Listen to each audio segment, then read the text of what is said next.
Hi, it's me, and that's him, and we're the Sci-Fi Scholars.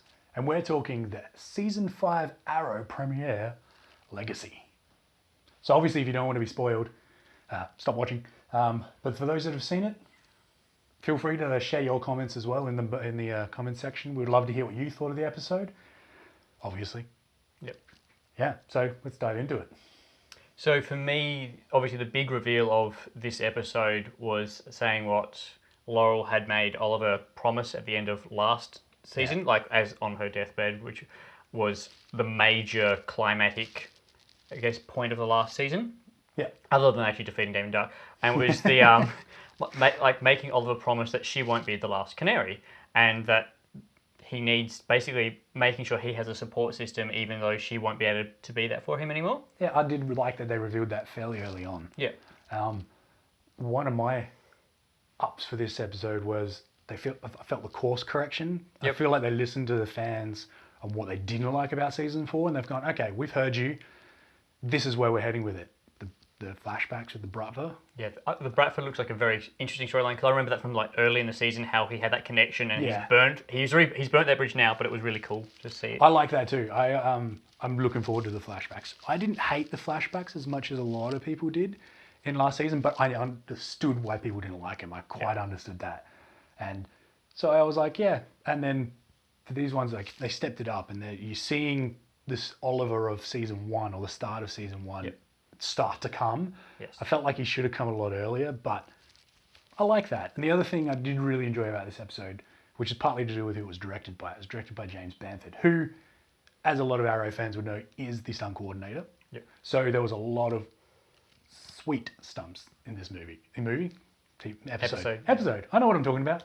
The only downside I felt, which wasn't necessarily a downside, it made it look at times that Oliver was actually superpowered, like he had super strength. Yeah. Just because you'd hit someone and they'll get flying. It looked awesome. And I wouldn't change it because I actually really enjoyed it. And then the other side is the brutality that he had coming back, where he had no problems with killing. Yeah. I know they're not going to keep that, but I hope they keep it for a few episodes at least, and we can get that side of him. I really liked that. Yeah, because he kind of made it away from that a bit earlier when he had the support team with like Diggle and everything, which for me was really cool, how he basically checked with Diggle before bringing on the new team, which is going to be like Curtis and Wild Dog and some of the other characters they've kind of teased. Yeah. And bringing at least Curtis into the fold is someone that we've already seen. A lot of fans of the show have really enjoyed him as a character. So bringing him into the new team of Arrow is really good in my opinion, because it's bringing something people already enjoy and maintaining that connection with him not trusting people, yet Curtis already knows who he is, so it's okay. I really enjoyed that too. The one thing I hope he doesn't do when he's recruiting other people is he doesn't reveal his identity straight away. He recruits them as Green Arrow and only sees them as Green Arrow. Like when he's training him, he's only Green Arrow. Yeah. They never see him as Oliver, and obviously Curtis and Felicity never refer to him as Oliver in front of them. The other thing I like... Maybe he doesn't need to shoot all of them in the leg with an arrow. I think he should shoot all of them. Can you take an arrow to the leg? Yes or no? It's your pass-fail mark.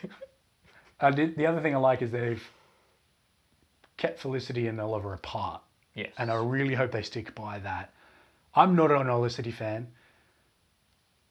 but if it's the way they want to go, I'm okay with that. But they've said that they're not doing that, and I really hope they stick by that, because I think it's the dynamic. It lost the dynamic, and Felicity's character just went kind of meh for me in season 4, because when they became together, and I like them when they're just friends and they operate as colleagues, and Overwatch and Green Arrow. And I really like him, just again as the brutal Green Arrow where he kills. I don't know, I just like it. So yeah, I'm really excited for the rest of this season. It looks like it's off to a great start. Yeah, it's a good, solid opening episode, which I really enjoyed. And I'm really looking forward to the rest of them, obviously. Yeah. So, like I said before, comment in the sections below what you thought, and we'd love to hear from you, and See you next time. have fun.